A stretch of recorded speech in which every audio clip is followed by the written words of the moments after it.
കൃഷ്ണ ലളിതാ ശ്രീവിശാഖാന്വിതാംശ ഹേ കൃഷ്ണ കരുണാ സിന്ധോ ദീനബന്ധോ ജഗത്പദേ ഗോപേശ ഗോപികാ കാന്ത രാധാ കാന്ത നമോസ്തുതേ തപ്ത കാഞ്ചന ഗൗരംഗി രാധേ വൃന്ദാവനേശ്വരി വൃഷഭാനുസുതേ ദേവി പ്രണാമാമി ഹരിപ്രിയേ വാഞ്ചകൽപതരുഭ്യശ്ച കൃപാ സിന്ധുഭ്യേവ ച പതിതാനാം പാവനേഭ്യോ വൈഷ്ണവേഭ്യോ നമോ നമഃ. നമോ ഓം വിഷ്ണുപാദായ കൃഷ്ണപ്രേഷ്ഠായ ഭൂതലേ ശ്രീമതേ ഭക്തിവേദാന്ത സ്വാമിനിധി നാമിനെ നമസ്തേ സരസ്വതി ദേവേ ഗൗരവാണി പ്രചാരിണേ നിർവിശേഷ ശൂന്യവാദി പാശ്ചാത്യദേശതാരിണേ ജയ ശ്രീ കൃഷ്ണ ചൈതന്യ പ്രഭു നിത്യാനന്ദ ശ്രീ അദ്വൈത ഗദാധര ശ്രീവാസാദി ഗൗരഭക്തവൃന്ദ ഹരേ കൃഷ്ണ കൃഷ്ണ കൃഷ്ണ ഹരേ ഹരേ ഹരേ രാമ രാമ രാമ ഹരേ ഹരേ. ഹരി ഓം തത്സത്.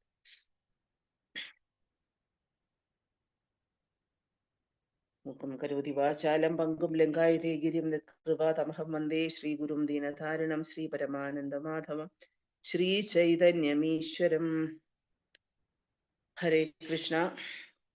അപ്പൊ നമ്മള് എല്ലാ ദിവസവും, അതായത് എല്ലാ ദിവസവും ഭക്തന്മാരുടെ ഒരു ദിനചര്യയിൽപ്പെട്ടതാണ് മംഗളാരതി.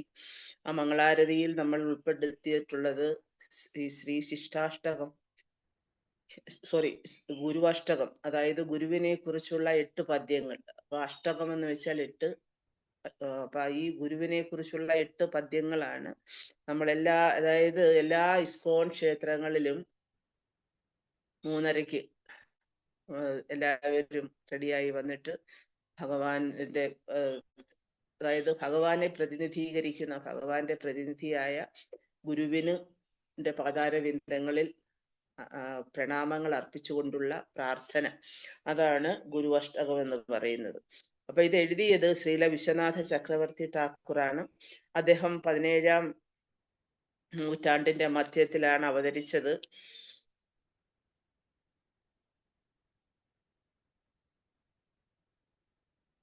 അപ്പം അതായത് കൃഷ്ണാവബോധ ഗുരു ശിഷ്യ പരമ്പരയിലെ ഏറ്റവും മഹാനായിട്ടുള്ള ഒരു ആധ്യാത്മിക ആചാര്യനാണ്. അദ്ദേഹത്തിന്റെ നമ്മൾ ഒരുപാട് എന്താ പറയാ, ഭഗവത്ഗീതയിലായാലും ഭാഗവതത്തിലായാലും ചൈതന്യ ചരിതാമൃതത്തിലായാലും ശ്രീല പ്രഭുപാദ് നമ്മൾ പർപ്പട്ട് വായിക്കുമ്പോൾ അതിനകത്ത് ഭക്തി വിശ്വനാഥ, അതായത് ശ്രീല വിശ്വനാഥ ചക്രവർത്തി പാദ് അദ്ദേഹത്തിനെ കുറിച്ച് പരാമർശിച്ചിട്ടുണ്ട്. അദ്ദേഹത്തിന്റെ വിവരണങ്ങളും ഒക്കെ ശ്രീല പ്രഭുപാദ തന്റെ പർപ്പട്ടിൽ ആഡ് ചെയ്യാറുണ്ട്. അപ്പൊ അദ്ദേഹം പറയുന്നത്, ഒരാൾ വളരെ ശ്രദ്ധയോടെ ഭക്തിയോടെ ബ്രഹ്മമുഹൂർത്തത്തിൽ വളരെ ഉച്ചത്തില് ഈ മനോഹരമായ പ്രാർത്ഥന ചൊല്ലിയാല് കൃഷ്ണന്റെ നേരിട്ടുള്ള സേവനം, അതായത് വൃന്ദാവനത്തിലെ ഭഗവാനായിട്ടുള്ള ശ്രീകൃഷ്ണന്റെ നേരിട്ടുള്ള സേവനം ലഭ്യമാണ് എന്നാണ് പറയുന്നത്. അപ്പോ അതായത് സംസാരധാവാ നളലിഢലോക ത്രാണായ കാരുണ്യാ ഘന ഘനത്വം പ്രാപ്തസ്യ കല്യാണ ഗുണാനവശ്യ വന്ദേ ഗുരു ശ്രീചരണാരവിന്ദം സംസാരധാവാ നളലിഢലോക ത്രാണായ കാരുണ്യാ ഘന ഘനത്വം പ്രാപസ്യ കല്യാണ ഗുണാനവശ്യ വന്ദേ ഗുരു ശ്രീ ചരണാരവിന്ദം. അതായത് ഇതിന്റെ ഓരോ വേർഡ് ബൈ വേർഡ് മീനിങ് നമ്മൾ നോക്കുകയാണെങ്കിൽ, സംസാര എന്ന് പറഞ്ഞാൽ ഭൗതികമായ അസ്തിത്വം. സംസാരം നമ്മൾ കേട്ടിട്ടുണ്ട്, ഭൗതിക ലോകത്തെ ഭാവസാഗരം അഥവാ സംസാര സാഗരം എന്നാണ് വിശേഷിപ്പിക്കുന്നത്. അപ്പൊ അതാണ് സംസാരം. പിന്നെ ധാവ എന്ന് പറഞ്ഞാല് സംസാരധാവ നല, അതായത് ധവ അനല എന്ന് വെച്ചാൽ കാട്ടുതീ. കാട്ടുതീ ഈ എന്താ പറയാ, വനത്തില് കാട്ടുതീ വരുന്നതിന് അതിന് പ്രത്യേകിച്ച് കാരണങ്ങളൊന്നുമില്ല. അപ്പൊ നമ്മള് ഈ ഭൗതിക ലോകത്തെ ഈ കാട്ടുതീ, നമ്മുടെ ഭൗതിക അസ്തിത്വമാകുന്ന കാട്ടുതീയിലാണ്, അതാണ് പറയുന്നത്. അപ്പം ലീഢ എന്ന് വെച്ചാൽ ബാധിക്കുന്നു, കാട്ടുതീയാൽ ബാധിക്കുന്നു. പിന്നെ ലോക ജനങ്ങള്, പിന്നെ ത്രാണായ ഉദ്ധരിക്കുക എന്ന് വെച്ചാൽ എന്താണ്? നമ്മൾ പറയല്ലേ, നമ്മളെ ഭൗതിക ബദ്ധ ജീവാ അവസ്ഥയിൽ നിന്ന് നമ്മളെ ആധ്യാത്മിക ജീവിതത്തിലേക്ക് ഉദ്ധരിക്കുന്നു ആചാര്യന്മാർ. അതിനാണ് പറയുന്നത് എന്താ പറയാ, ത്രണായം. അതേപോലെ കാരുണ്യം എന്ന് വെച്ചാൽ എന്താണ്? കാരുണ്യത്താൽ. ഘനാഘനത്വം, കാർമേഘത്തിന്റെ ഗുണം. അതായത് കാർമേഘം, ഇപ്പൊ കാട്ടുതീ, വനത്തിലെ കാട്ടുതീ വന്നു കഴിഞ്ഞാല് എന്താ അവിടെ മഴ മേഘങ്ങൾ ഉരുണ്ടു കൂടിയിട്ട് മഴ പെയ്താൽ മാത്രമേ ഈ എന്താ കാട്ടുതീ അണയത്തുള്ളൂ. അതാണ് പറയുന്നത്. അപ്പം അതാണ് ഘനാഘനത്വം, കാർമേഘത്തിന്റെ ഗുണം. ഇനി പ്രാപ്തസ്യ എന്ന് വെച്ചാൽ എന്താണ്? ആരാണോ പ്രാപ്തമാക്കിയത്. കല്യാണം എന്ന് പറഞ്ഞു കഴിഞ്ഞാൽ മംഗളമായത്.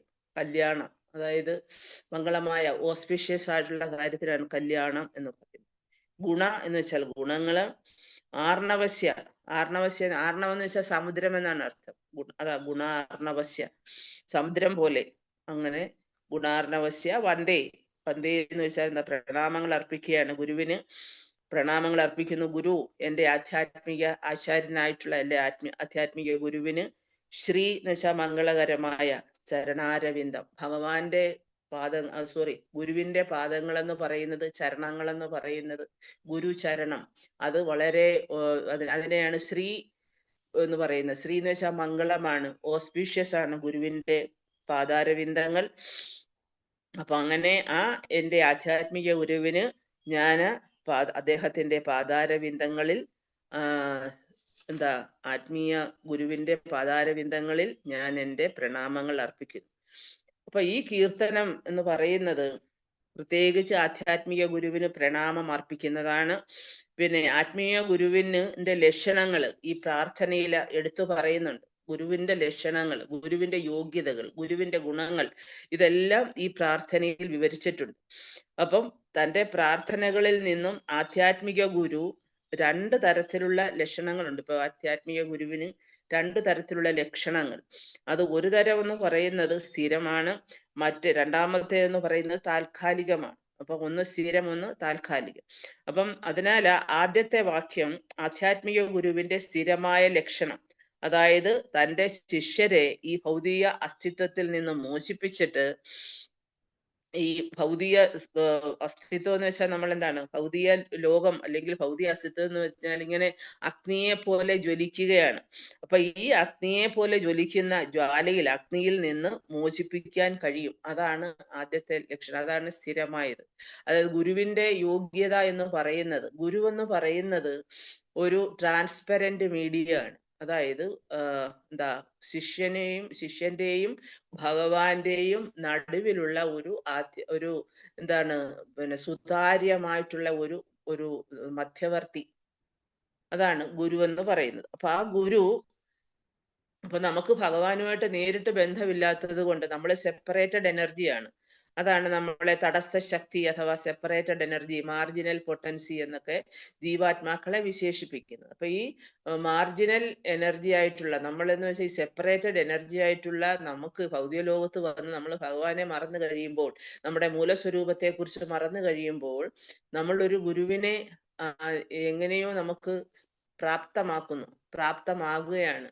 ഏത് മുജന്മത്തിന്റെയോ അല്ലെങ്കിൽ പ്രത്യേക ഭഗവാന്റെ കാരുണ്യം കൊണ്ട് ഗുരു കൃഷ്ണ പ്രസാദേ പായ ഭക്തിലത ബീജ എന്ന് നമ്മൾ പറയുന്നത്. അതായത് ബ്രഹ്മാണ്ഡ ഭ്രമിതേ, ബ്രഹ്മാണ്ഡത്തിലെ ഓരോ ബ്രഹ്മാണ്ഡത്തിലും ഭ്രമിച്ച്, അതായത് കറങ്ങി നടന്നിട്ട് അലഞ്ഞു നടന്നതിന് ശേഷം ഈ ഭൗതിക ലോകത്ത് ഒരു മനുഷ്യജന്മം കിട്ടിക്കഴിഞ്ഞാല് ഗുരുവിന്റെയും അതേപോലെ ഭഗവാന്റെയും ഗുരു കൃഷ്ണ പ്രസാദി അനുഗ്രഹത്താൽ, പ്രസാദം എന്ന് വെച്ചാൽ എന്താണ്? അനുഗ്രഹത്താൽ അഥവാ കാരുണ്യത്താൽ ഗുരു കൃഷ്ണ പ്രസാദി പായ ഭക്തിലത ബീജ നമ്മളിൽ ഗുരു നിക്ഷേപിക്കുകയാണ് ഭഗവാന്റെ കാരുണ്യത്താൽ.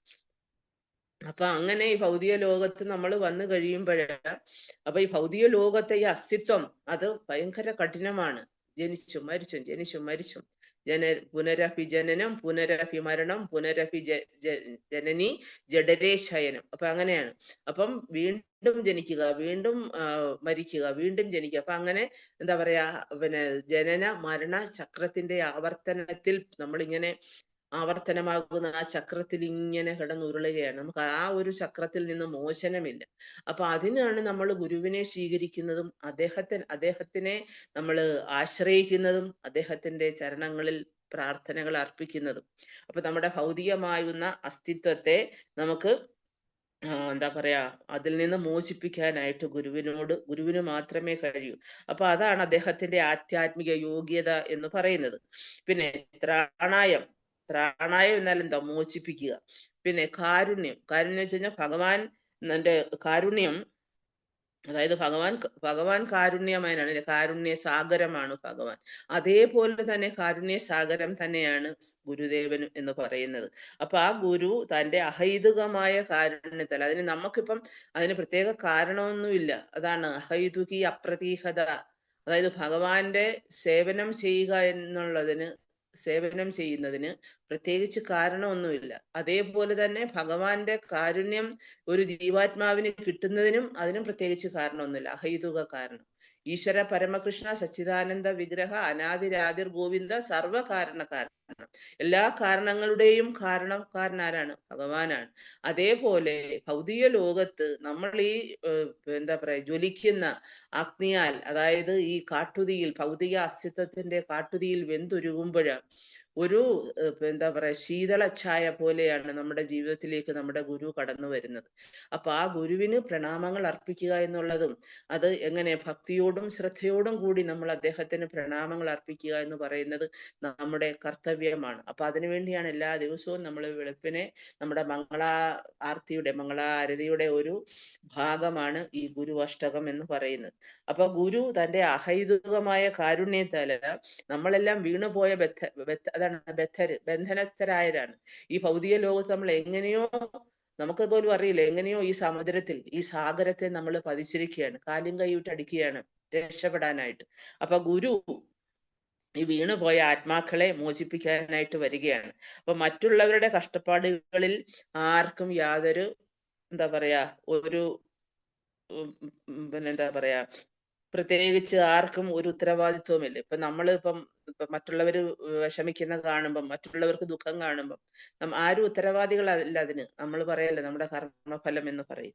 അപ്പൊ അതേപോലെ ഒരു പങ്കുമില്ല ആർക്കും തന്നെ മറ്റുള്ളവരുടെ പ്രശ്നങ്ങളിൽ, കഷ്ടപ്പാടുകളിൽ. അപ്പൊ ഉദാഹരണത്തിന് ഇപ്പൊ നമ്മൾ പറയുന്നുണ്ട് യേശുക്രിസ്തു എന്ന് പറയുന്നത്, അദ്ദേഹം മറ്റുള്ളവരുടെ എല്ലാ പാപങ്ങളും, മറ്റുള്ളവര് ചെയ്ത പാപത്തിന്റെ ഫലമെല്ലാം അദ്ദേഹമാണ് ഏറ്റെടുത്തത്, ഇല്ലേ? അദ്ദേഹം എന്ത് ചെയ്തു? കുരിശിലേറ്റി. അവര് തന്നെ അദ്ദേഹത്തെ കുരിശിലേറ്റി. അതാണ് അവിടെ സംഭവിച്ചത്.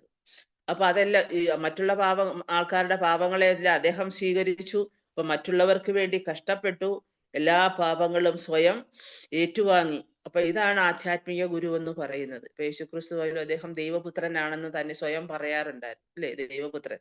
അപ്പൊ എന്ന് പറയുന്ന പോലെ ആധ്യാത്മിക ഗുരു എന്ന് പറയുന്ന ഇതാണ്. അപ്പൊ അതിന്റെ ഒരു ഗുരുവിന്റെ ലക്ഷണം എന്ന് പറയുന്നത്, നമ്മുടെ എല്ലാവിധ കഷ്ടപ്പാടുകളും, നമ്മുടെ പാപകർമ്മങ്ങളും എല്ലാം ഏറ്റുവാങ്ങാൻ സന്നദ്ധനായിട്ടുള്ള ആര് ചെയ്യും അങ്ങനെ? അതൊരു ഗുരുവിന് മാത്രമേ സാധ്യമാകത്തുള്ളൂ. അതിനുവേണ്ടിയാണ് ഭഗവാൻ, കരുണാമയനായിട്ടുള്ള ഭഗവാൻ, അദ്ദേഹത്തിന്റെ ഏറ്റവും വിശ്വസ്തനായ ഒരു സേവകനെ ഈ ഭൂമിയിലേക്ക് അയക്കുന്നത്. അപ്പൊ ചിലര് ചോദിക്കും, ഒരു ഗുരുവിന്റെ ആവശ്യം എന്താ? എനിക്ക് എന്തുകൊണ്ട് നേരിട്ട് പോയി ഭഗവാനെ പ്രാർത്ഥിച്ച് എന്റെ കാര്യങ്ങൾ നേടിക്കൂടാന്ന്? അത് തീർത്തും അബദ്ധമാണ്. അബദ്ധജടിലമായ പ്രജൽപ്പനങ്ങളാണ് അതൊക്കെ. കാരണം ഒരിക്കലും നമുക്ക് ഭഗവാൻ എന്ന് പറഞ്ഞാൽ ഏറ്റവും വലിയ ആളാണ്. ഭഗവാൻ ഈ ഭൗതിക ലോകത്തുണ്ട്. നമ്മളിപ്പോ ഭഗവാനെ എന്താ പറയാ, ഈ ഭക്തിയുടെ തലങ്ങളിലേക്ക് വരുമ്പോഴാണ് ഭഗവാനെ നമുക്ക് കുറച്ചെങ്കിലും ഒക്കെ, തീർത്ത് മനസ്സിലാക്കാൻ പറ്റില്ല, കുറച്ചെങ്കിലും ഒക്കെ നമുക്ക് മനസ്സിലാക്കാൻ പറ്റുന്നത്. അപ്പൊ അത് ഗുരുവിൽ കൂടിയാണ് നമ്മൾ അത് മനസ്സിലാക്കുന്നത്. ഭഗവാൻ ആരാണ്, ഭഗവാനെ എങ്ങനെയാണ് സേവിക്കേണ്ടത്, നമ്മുടെ ഒരു ജീവാത്മാവെന്നുള്ള നിലയിൽ നമ്മുടെ മൂലസ്വരൂപം എന്താണ്, നമ്മുടെ കർത്തവ്യം എന്താണ്. ഇപ്പൊ നമ്മളോട് ആരെങ്കിലും ചോദിക്കുവാ, എന്തുവാ നിങ്ങളുടെ അഡ്രസ്സ്, നിങ്ങൾ ആരാണ് എന്ന് ചോദിച്ചാൽ നമ്മൾ എന്താ പറയുന്നത്? ഞാനൊരു നമ്മുടെ പിന്നെ പേരും നാളും അതും ഒക്കെ പറയും നമ്മൾ. പക്ഷെ നമ്മൾ ആരാണെന്ന് നമ്മളോട് ചോദിച്ചാൽ നമ്മൾ പറയേണ്ട ഉത്തരം എന്താണ്? ഞാന് ഭഗവാന്റെ ദാസനാണ്. Eternal servant of Krishna. ഭഗവാന്റെ ശാശ്വത സേവകനാണ്. അതാണ് നമ്മുടെ മൂലസ്വരൂപം. അപ്പൊ ആ മൂലസ്വരൂപത്തിൽ നിന്നുകൊണ്ട് വേണം നമ്മൾ ചിന്തിക്കാനും പ്രവർത്തിക്കാനും. നമ്മുടെ ജീവിതത്തെ ധന്യമാക്കുന്നത് അങ്ങനെയാണ്. അപ്പൊ അങ്ങനെ ആധ്യാത്മിക ഗുരുവിന്റെ കാരുണ്യം എന്ന് പറയുന്ന ഇതാണ്. അതെങ്ങനെയാണ് സാധ്യമാകുന്നത്? ഘനാഘനത്വം പോലെ. ഘനാഘനം എന്ന് വെച്ചാൽ എന്താണ്? അതായത് ആകാശത്തിന്റെ ഇടതൂർന്ന മേഘം. ആകാശത്തിൽ ഇങ്ങനെ മേഘങ്ങൾ ഇങ്ങനെ പിന്നെ കൂടി വരും. അപ്പൊ അത് ഇടതൂർന്ന് വരുന്ന മേഘം, അത് അപ്പൊ ഈ ഭൗതിക അസ്തിത്വം, നമ്മള് ഭൗതികമായിട്ടുള്ള ഈ എന്താ നമ്മുടെ ഭൗതിക ലോകത്ത് ഇപ്പൊ ചിലർ ചോദിക്കും എന്താ ഭൗതിക അസ്തിത്വം എന്ന് വെച്ച് കഴിഞ്ഞാൽ, നമ്മള് പിന്നെ ഈ ഭൗതിക ലോകത്ത് വന്നു കഴിഞ്ഞാൽ പിന്നെ നമുക്ക് അവിടെ ബന്ധനസ്ഥരായി നമ്മൾ ഓരോരോ കർമ്മങ്ങൾക്കനുസരിച്ച് നമ്മൾ ബന്ധനസ്ഥരാകുന്നു. നമ്മൾ ഭഗവാനെയൊക്കെ മറന്നിട്ട് നമ്മുടെ ഭൗതികമായ അസ്തിത്വത്തിൽ, അതാണ് നമ്മൾ, അതായത് ഞാൻ എന്ന ഭാവം, എന്റേതെന്ന ഭാവം, ഞാൻ ഇന്ന ആളാണ്, എന്റേതാണ് ഇതെല്ലാം, എന്റെ ബന്ധുക്കൾ, എന്റെ കുട്ടികൾ, എന്റെ കുടുംബം, എന്റെ വീട്. അപ്പൊ ഇതൊക്കെയാണ് ഭൗതികമായ അസ്തിത്വം. അപ്പൊ ഈ അസ്തിത്വത്തിൽ നിന്ന് നമ്മൾ പുറത്തു കിടക്കണം. ഞാൻ ഭഗവാന്റെ ശാശ്വത സേവകനാണ് എന്നുള്ള ആ ബോധം നമ്മളിൽ ഉദിക്കണം. അത് നമുക്ക് കാട്ടിത്തരുന്നത് ഗുരുവാണ്. അപ്പം ഗുരു അതുകൊണ്ടാണ്, അപ്പം നമ്മൾ ഈ ഭൗതികമാകുന്ന കാട്ടുതീയിൽ അതിൽ കിടന്നിങ്ങനെ വെന്തുരുകയാണ്. അതിപ്പോ നമുക്കതൊന്നും മനസ്സിലാകത്തില്ല. കാരണം ഓരോരോ ജന്മങ്ങൾ എടുത്ത് ശരീരം ഉപേക്ഷിച്ചിട്ട് വീണ്ടും പോയി എന്താ പറയാ, ഓരോ നരകങ്ങളിൽ പോയി ഓരോ പിന്നെ യാതനകൾ അനുഭവിക്കുമ്പോൾ, ഭൗതിക ലോകത്ത് ഇരുന്നു കൊണ്ട് തന്നെ പലതരത്തിലുള്ള യാതനകൾ അനുഭവിക്കുമ്പോഴേ നമ്മൾ ഓരോ സ്ഥലത്ത് ചെല്ലുന്ന കാണുമ്പോൾ അറിയാം. പിന്നെ ഓരോരുത്തർ അനുഭവിക്കുന്ന യാതനകളും വേദനകളും അവരുടെ പ്രശ്നങ്ങളും പിന്നെന്താ പറയാ, അവർക്ക് അവരുടെ വെല്ലുവിളികളും ഒക്കെ ജീവിതത്തിലെ. അപ്പൊ ഇതെല്ലാം അതിനെയാണ് ഭൗതികാസ്തിത്വം എന്ന് പറയുന്നത്. അപ്പൊ ഇതിനൊക്കെ ആരാണ് ഉത്തരവാദി? മറ്റാരും ഉത്തരവാദിയല്ല, അവനവൻ തന്നെയാണ് ഉത്തരവാദി. പക്ഷെ നമ്മളൊരു ഗുരുവിനെ സ്വീകരിച്ച് അദ്ദേഹത്തിന് പ്രാർത്ഥനകൾ അർപ്പിക്കുമ്പം അദ്ദേഹം തന്നെ നമ്മുടെ ഈ ഭൗതിക അസ്തിത്വത്തെ മാറ്റി നമ്മളെ ഭഗവാന്റെ പാതാരവിന്ദങ്ങളിൽ എത്തിക്കും. അപ്പം അതാണ്. അപ്പം നമ്മുടെ ഭൗതികാസ്തിത്വം കാട്ടുതീ പോലെയാണ്. കാട്ടുതീയെ ശമിപ്പിക്കാൻ ആർക്കെങ്കിലും കഴിയുമോ? ഇപ്പം നമുക്കിപ്പം എന്താ പറയാ, അഗ്നിശമന സേനയുണ്ട്. അപ്പൊ അതിനെയൊന്നും അയച്ചിട്ടൊന്നും ഒരു കാര്യവും ഇല്ല. ആർക്കും തന്നെ അവിടെ പോകാൻ കഴിയില്ല.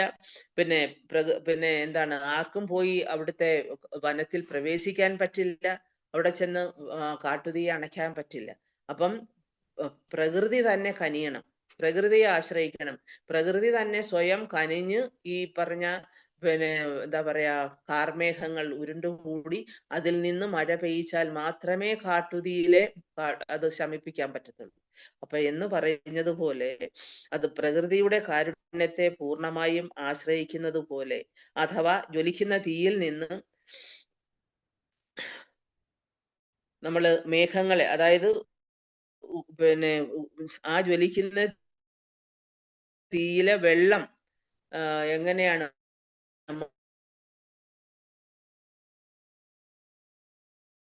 മഴയിൽ കൂടി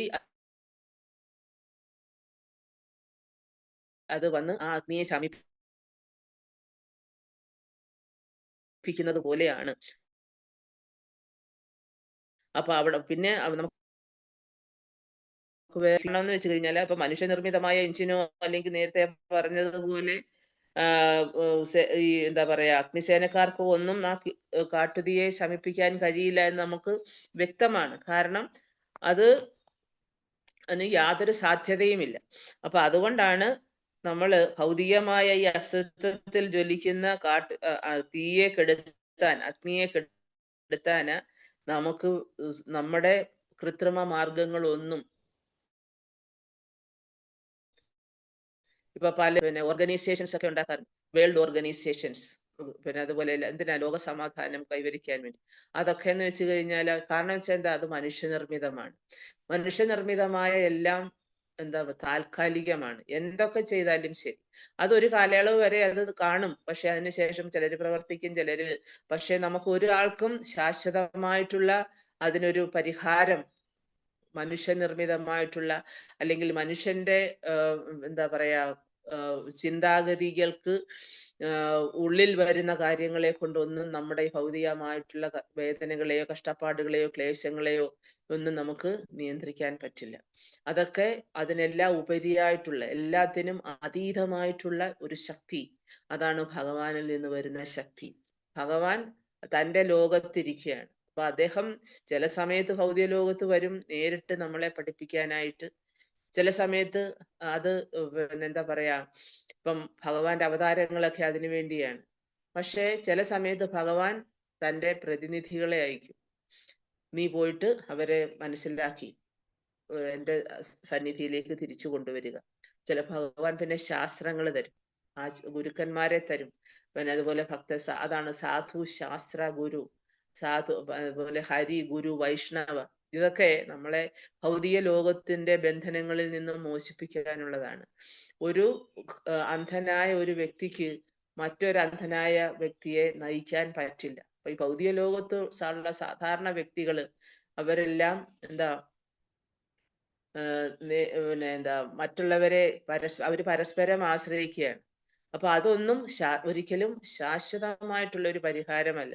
നമുക്ക് ശാശ്വതമായ പരിഹാരം നമ്മുടെ ഭൗതിക അസ്തിത്വത്തിനെ അതായത് ഈ ഭൗതിക അസ്തിത്വമാകുന്ന ഈ ജ്വാലയെ, ഈ അഗ്നിയെ ശമിപ്പിക്കാൻ അഥവാ കെടുത്താൻ ഒരു ഭൗതികമായിട്ടുള്ള കാഴ്ചപ്പാടിലൂടെയും അത് നേടിയെടുക്കാൻ പറ്റില്ല. അപ്പൊ കാട്ടിലെ ജ്വലിക്കുന്ന തീ ആകാശത്തിലെ മഴമേഘത്തിനായി കാത്തിരിക്കുന്നത് പോലെ.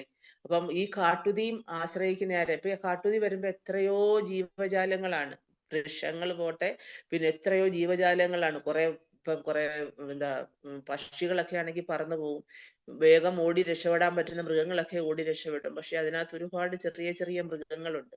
അതുങ്ങൾക്ക് ആർക്കും അതിനകത്തുനിന്ന് രക്ഷപ്പെടാൻ പറ്റത്തില്ല. പക്ഷെ അപ്പൊ എന്താണ്, മഴ പെയ്യുമ്പോഴ തീർച്ചയായിട്ടും അങ്ങനെയാണ് ആ ഒരു അഗ്നിക്ക് ശമനം കിട്ടുന്നത്. അപ്പൊ അങ്ങനെ ആത്മീയമാകുന്ന, അതായത് ആത്മീയ ഗുരുവാകുന്ന കാരുണ്യത്തിന്റെ ഉറവിടമായിട്ടുള്ള ആ ഗുരുവിനെ നമ്മൾ കാത്തിരിക്കണം. ഗുരുവിന്റെ കാരുണ്യത്തിന് വേണ്ടി നമ്മൾ ഓരോരുത്തരും കാത്തിരിക്കണം. അപ്പം അതാണ് ചെയ്യേണ്ടത്. അപ്പം ഇനി പറയുന്ന ത്രണായ കാരുണ്യം എന്ന് വെച്ചാൽ എന്താണ്? അതായത് ത്രാണായ കാരുണ്യ ഘനാഘനത്വം. ത്രണായ എന്ന് വെച്ചാൽ എന്താണ്? നമ്മളെ മോചിപ്പിക്കുന്നത്. ഈ അതായത് ഘനമേറിയ ഈ മഴമേഘങ്ങൾ, കാരുണ്യമേഘങ്ങൾ, അതാണ് ഗുരു. അപ്പൊ ആ ഗുരു എന്താണ്? കാരുണ്യത്തിന്റെ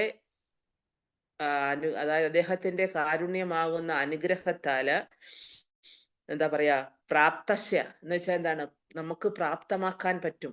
അതായത് അദ്ദേഹത്തിന്റെ കാരുണ്യത്തിൽ ആരാണ് പ്രാപ്തമാക്കാൻ പറ്റുന്നത്? അപ്പൊ അങ്ങനെയുള്ളവർക്കാണ് ഇപ്പൊ നമുക്ക് ഈ ഭൗതിക ലോകത്ത് ഇപ്പൊ എല്ലാവർക്കും ഗുരുവിന് അനുഗ്രഹം ഉണ്ടോ? ഇല്ല. ആർക്കും അറിയില്ല ഭൗതിക അസ്തിത്വം എന്താണെന്നോ, അവരവര് ക്ലേശങ്ങൾ അനുഭവിക്കുകയാണെന്നോ. എല്ലാം ഈ ക്ലേശങ്ങളൊക്കെ വരുന്നതിനെല്ലാം അവർ ഏറ്റുവാങ്ങി അങ്ങനെ അവരുടെ ജീവിതം തീരുകയാണ്. അവർ ജീവിതത്തിന് അർത്ഥമില്ലാതെ, ജീവിതത്തിന്റെ ലക്ഷ്യബോധമില്ലാതെ ജീവിക്കുന്ന ആൾക്കാരാണ് 90% പോലുള്ള കുറച്ച് ആൾക്കാർക്ക് എങ്ങനെയോ ഭഗവാന്റെ കൃപ കൊണ്ട്, ഗുരുവിന്റെ കൃപ കൊണ്ട്, ഗുരുവിനെ മനസ്സിലാക്കത്തിന്റെ ലക്ഷ്യത്തെ മനസ്സിലാക്കാനും ഒക്കെ നമുക്ക് അവസരം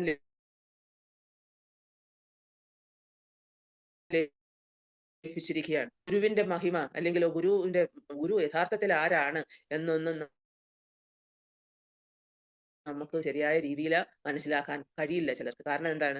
എല്ലാവരുടെയും മനസ്സിലൊരു ധാരണയുണ്ട്, ഞാൻ ഭഗവാനെ പ്രാർത്ഥിച്ചു കഴിഞ്ഞാൽ തീർച്ചയായിട്ടും എനിക്ക് ഭഗവാന്റെ കാരുണ്യം എനിക്ക് നേരിട്ട് കിട്ടും. ഭഗവാൻ പറയുന്നുണ്ട്, ഏ യഥാമാം പ്രപദ്യന്തേ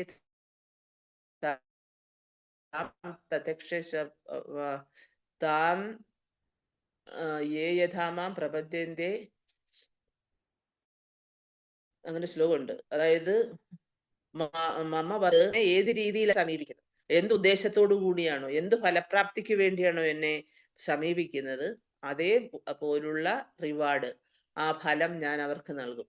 ഭൗതിക ലക്ഷ്യം അഥവാ എന്താ പറയാ സാമ്പത്തികമായിട്ടുള്ള നേട്ടം, ആരോഗ്യകരമായിട്ടുള്ള നേട്ടം, ഇപ്പൊ എല്ലാ പലതരത്തിലുള്ള നേട്ടങ്ങൾ ആഗ്രഹിക്കുന്നവരാണ് മനുഷ്യർ ഓരോരുത്തരും.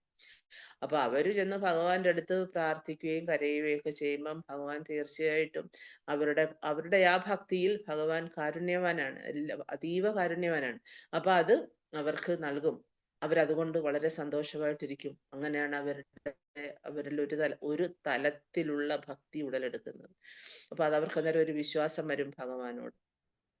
പക്ഷേ ഭഗവാന് വേണ്ടി അവരൊന്നും ചെയ്യുന്നില്ല. അവരവരുടെ എന്താ പറയാ ശാശ്വത ജീവിതത്തിന് വേണ്ടി ഒന്നും തന്നെ ചെയ്യുന്നില്ല. അവര് തൽക്കാലം ഈ ഭൗതിക ലോകത്ത് എങ്ങനെയെങ്കിലും സന്തോഷമായിട്ടൊക്കെ നിലനിന്ന് പോകും. അത് ഒരു പരിധി വരെ ഉള്ളൂ. അത് കഴിഞ്ഞാല് നമ്മുടെ കർമ്മഫലം നമ്മൾ അനുഭവിക്കണം. മനസ്സിലായോ? അപ്പൊ എന്ന് പറയുന്നല്ലോ. പക്ഷെ ആധ്യാത്മിക ഗുരുവിനെ ആശ്രയിക്കുന്ന ഒരു ഭക്തൻ അങ്ങനെയല്ല. നമ്മൾ ആ ഗുരു തന്നെ ഏറ്റെടുക്കും. അത് അദ്ദേഹം നമ്മുടെ കർമ്മങ്ങളെ എല്ലാം ഗുരു ഏറ്റെടുക്കുകയാണ്. അതാണ് ഗുരുവിന്റെ മഹിമ.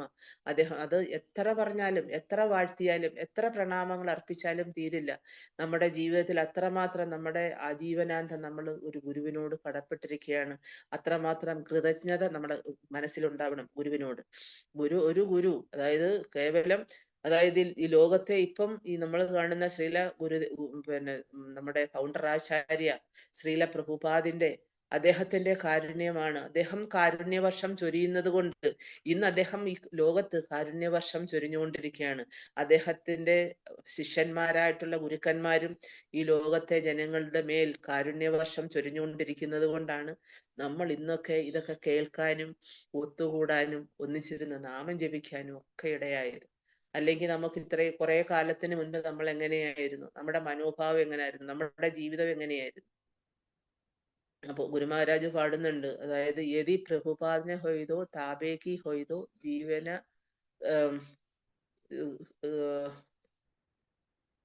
കൈസി, ജീവിതം, പ്രഭുപാദ് ഇല്ലായിരുന്നുവെങ്കിൽ എന്റെ ജീവിതം എന്തുവായിരുന്നു. ഇപ്പൊ നമ്മൾ അങ്ങനെ ചിന്തിക്കണം.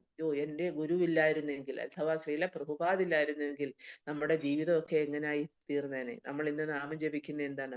നമ്മൾ സ്വയം ഓരോന്ന് കോൺകോക്ട് ചെയ്യും, നമ്മൾ ഊഹാഭോഗത്തിലൂടെ. അങ്ങനെയാണ് നമ്മൾ ഗുരുവിനെ മനസ്സിലാക്കാൻ ശ്രമിക്കുക. നമ്മൾ നമ്മുടെ ജീവിതത്തിൽ സമാധാനം കണ്ടെത്താനൊക്കെ ശ്രമിക്കുന്നത്. പല അനുഷ്ഠാനങ്ങളും അതും ഇതും അതാണ് നിയമാഗ്രഹ എന്ന് പറയുക അതിന്.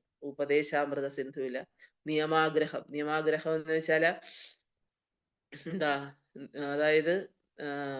നമ്മൾ ആവശ്യമില്ലാതെ നമ്മൾ അല്ലെങ്കിൽ ഭൗതികമായ നേട്ടത്തിന് വേണ്ടി ഓരോ നിയമങ്ങളും ഒക്കെ പരിശീലിക്കും. അല്ലെങ്കിൽ ഈ ശാസ്ത്ര ഗ്രന്ഥങ്ങളിൽ പറയുന്ന നിയമങ്ങളെയൊക്കെ നമ്മൾ പൂർണ്ണമായും അവോയ്ഡ് ചെയ്യും. അപ്പൊ അങ്ങനെയാണ് പറയുന്നത്. അപ്പൊ എന്ന് പറയുന്ന പോലെ നമ്മൾക്ക് കിട്ടുന്ന ആധ്യാത്മിക ഗുരുവിന്റെ ആ ഒരു അനുഗ്രഹം നമുക്ക് എന്നേക്കുമായിട്ട് നമ്മുടെ ശാശ്വതമായിട്ടുള്ള അനുഗ്രഹമാണത്. അല്ലാതെ ഈ ഒരു ജീവിത ദൈർഘ്യത്തിൽ മാത്രമല്ല. അപ്പൊ അതാണ് ആ ഗുരുവിന്റെ അനുഗ്രഹം എന്ന് പറയുന്നത്. അപ്പൊ അത് പ്രാപ്തമാക്കണം. നമ്മൾ ഓരോരുത്തരും അത് പ്രാപ്തമാക്കണം. അതാണ് പ്രാപ്തസ്യ. അപ്പൊ ആത്മീയ ഗുരുവിന്റെ കാരുണ്യം ആക്കുക എന്നാണ് അർത്ഥം. അതാണ് പ്രാപ്തസ്യ എന്നതിന്റെ അർത്ഥം. ശിഷ്യ പരമ്പര നമ്മള് പറയും, ഭഗവാൻ പറയുന്നുണ്ട്, ഏവം പരമ്പരാ പ്രാപ്തം ഇമം രാജർഷയോ വിഭു. പരമ്പരയിൽ കൂടിയാണ് ശിഷ്യ പരമ്പരയിൽ കൂടിയാണ് നമുക്ക് ഇത് ആകുന്നത്. ആദിമ ഗുരു ആരാണ്? ഭഗവാനാണ്, അല്ലെ? പിന്നെ അത് കഴിഞ്ഞാല് ബ്രഹ്മാവ്, നാരദൻ, വ്യാസൻ. അപ്പൊ അവരൊക്കെ ഇപ്പം ഭഗവാൻ നേരിട്ട് ബ്രഹ്മാവിനാണ്. ശ്രീമദ് ഭാഗവതത്തിന്റെ സെക്കൻഡ് ക്യാൻഡോയിൽ പറയുന്നുണ്ട്.